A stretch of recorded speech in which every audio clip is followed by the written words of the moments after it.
Today I'm going to be showing you guys easily the most broken formation in FIFA 23. This has to go, man. It is absolutely ridiculous. If you're tired of coming up against teams like this, you can get some foot coins through MMO EXP using the link down below. You can also use code JambooUK for 5% off.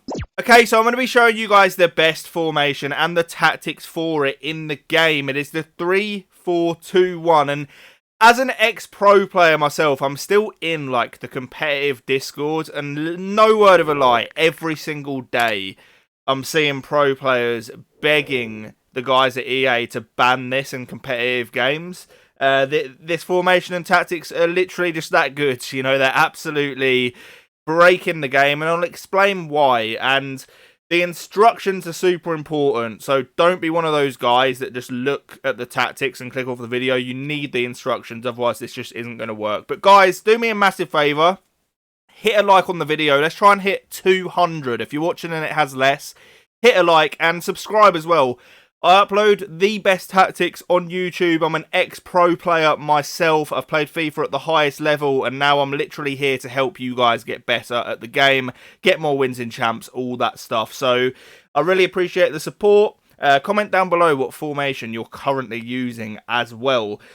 But this is a sort of tester team. I've been playing in some sort of like friendly tournament sort of things where you're allowed to use loans, like hence the R9 and Benzema as well.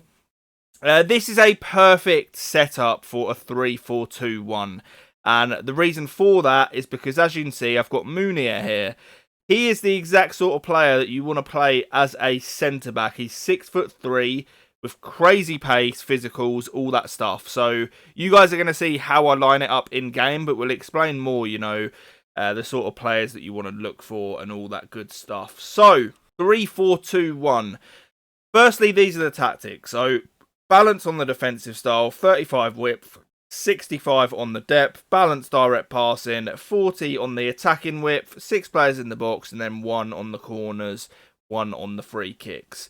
This is how I line mine up in game. So as you can see, I've got my 3 centre-backs here. Starting a formation, you know, before you go into the game, where you have a right-back, like Munier, for example, who is going to be able to play well as a centre-back.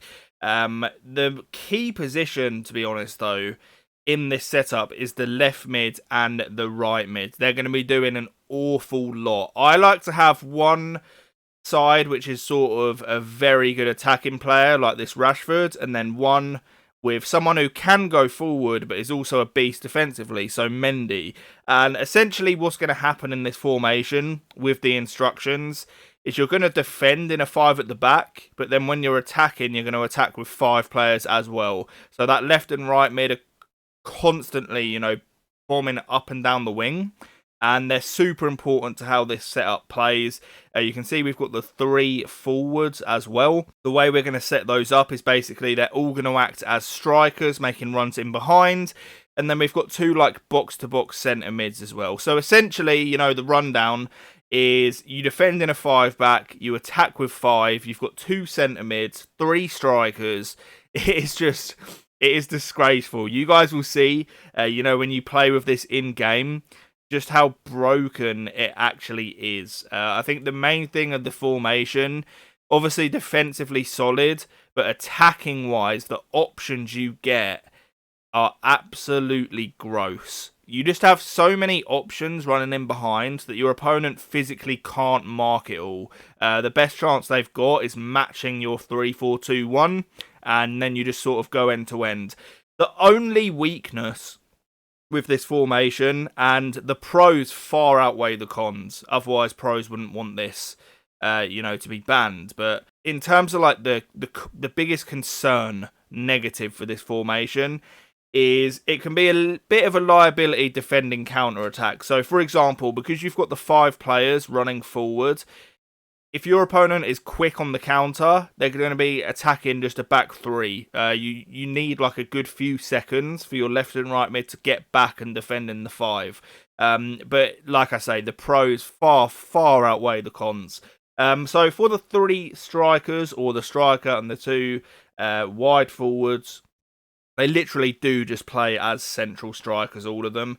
So you can see we've got stay forward, stay central, and getting behind on all of them. They're just going to stay up there. You can have 3 players tucked in very narrow, making runs in behind. And if your opponent is playing a two centre-back partnership or a 4 at the back total, you're just going to demolish them. You're going to absolutely demolish them. The only way of sort of containing this is playing a 5 at the back, which a lot of people actually just don't do. So the most key instructions for this whole setup is this one here. It is the left and right mid. So you want come back on defence, stay wide, and get in behind.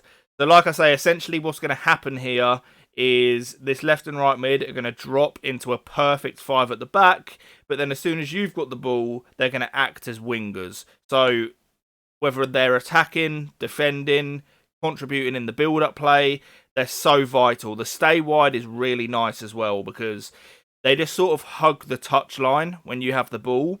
And if you want to switch the ball from wing to wing, you've always got that option open.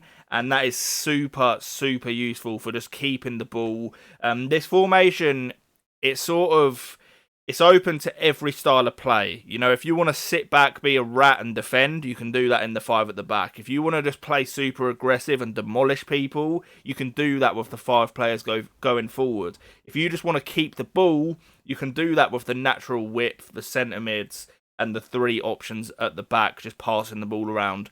No matter what you want to do, this formation has got it covered. It is gross. So for the centre mids, if you're not as comfortable with your defending, you can set these to stay back while attacking. For me personally, especially when I'm playing champs and stuff like that, I just get at people these days. You know, I want to score goals. So I have them balanced. You know, they sort of play a box-to-box role. And when you've already got the 5 players attacking and then your centre mids are getting involved, you know, how does your opponent deal with that? They just can't. So we've got cover centre on both of the centre mids. We do not need them to be covering wide at any time due to the natural width we have on the left and right mids already. But guys, I'm sure you're going to enjoy these tactics. They are just honestly absolutely crazy. I want you guys to come back and let me know how you get on with these. I'll be very surprised at all if there is anybody out there that can't use this formation or struggles in it, because like I say, it is just fundamentally broken. It's one of the few formations, or maybe the only formation currently in FIFA, where no matter what you want to do, no matter how you want to play, you're able to do it in this formation, and it actually makes it easy for you as well. But guys, thank you so much for watching the video. I do hope you enjoyed it. I appreciate you guys' support always. If there's anybody new here that isn't subscribed, please do hit that sub button. I really want to hit 100k subs one day, and I can only do it with your help. But guys, thanks so much for watching. Leave a like if you enjoyed. I'll catch you on the next one, and peace.